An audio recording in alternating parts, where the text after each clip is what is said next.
जय श्री राधे। आनंद आशुलिपि पत्र का अंक 5, प्रतिलेखन संख्या 29, गति 120 शब्द प्रति मिनट। प्रारंभ करें। महोदय, वह यह भी जानता है कि आस्था विश्वास के अभाव में जीवन एक ऐसी भ्रमात्मक स्थिति को प्राप्त होता है कि कोई भी उस पर विश्वास नहीं करता।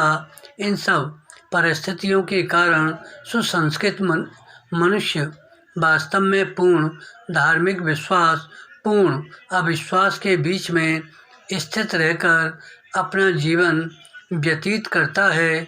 इस प्रकार का जीवन जीने वाले लोगों पर ही वास्तव में सभ्य समाज अधिक निर्भर करता है, क्योंकि वे ही समाज के प्रति अपनी जिम्मेदारी को अधिक अनुभव करते हैं।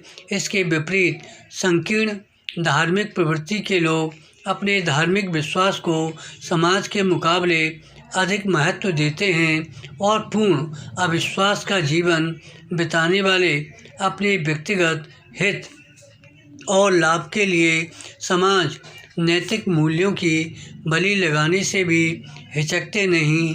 सुसंस्कृत मनुष्य का यह लक्षण होता है, वे अपने जीवन में धर्म की सब अच्छाइयों को आत्मसात करते हुए भी धर्म के नाम पर झूठ, हिंसा, बनावट तथा अन्य अर्थहीन तत्वों से दूर रहता है।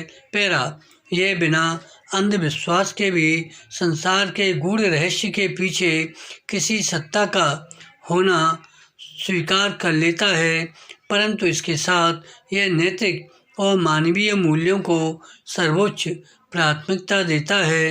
यही कारण है कि केवल बौद्धिक और सांस्कृतिक रूप से विकसित मनुष्य न केवल समाज को सुदृढ़ आधार प्रदान करते हैं, बल्कि सामाजिक परिवर्तन और प्रगति की प्रक्रिया में भी उचित योगदान देते हैं। धन्य होते हैं वे समाज जिनमें इस प्रकार के लोग जन्म लेते रहते हैं। पैरा पूर्ण रूप से स्वतंत्र आत्मा को जन्म देना और विकसित करना संस्कृति का वास्तविक लक्ष्य है। सब प्रकार के पूर्वाग्रहों से मुक्त व्यक्ति कट्टरता और धार्मिक संकीर्णता से अपने को बचा सकता है। सुसंस्कृत मनुष्य केवल अपने विचारों के लिए जीता है, अतः उनके लिए बलिदान होना स्वीकार कर लेता है। इसलिए स्वतंत्र विचार प्रक्रिया को नष्ट करने के किसी भी प्रयास को वह अक्षम्य अपराध मानता है। सामान्य अनुभव के आधार पर यह कहा जा सकता है कि मनुष्य स्वभाव में जो करता है वह स्थायी आदत के रूप में विद्यमान है और उस पर काबू पाने के लिए वैचारिक स्तर पर निरंतर प्रशिक्षण आवश्यक होता है। मनुष्य अपनी सांस्कृतिक यात्रा की अवधि में हमेशा अपनी जन्मजात और स्थायी प्रवृत्तियों के साथ संघर्षरत रहा है। इसमें उसकी सफलता उसकी सांस्कृतिक चेतना के विकास से ही निर्धारित होती रही है। हमारे इस विचार क्रम से दो मुख्य बातें उभर कर सामने आती हैं।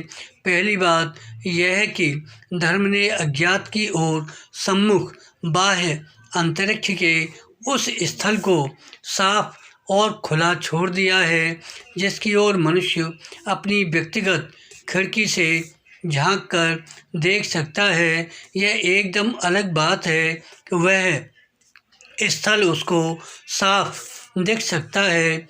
दूसरी बात यह है कि प्रेम और भावुकता से परिपूर्ण जीवन में जो आनंद पैदा होता है वह इस पृथ्वी पर हमेशा हमेशा अक्षुण्ण रहेगा।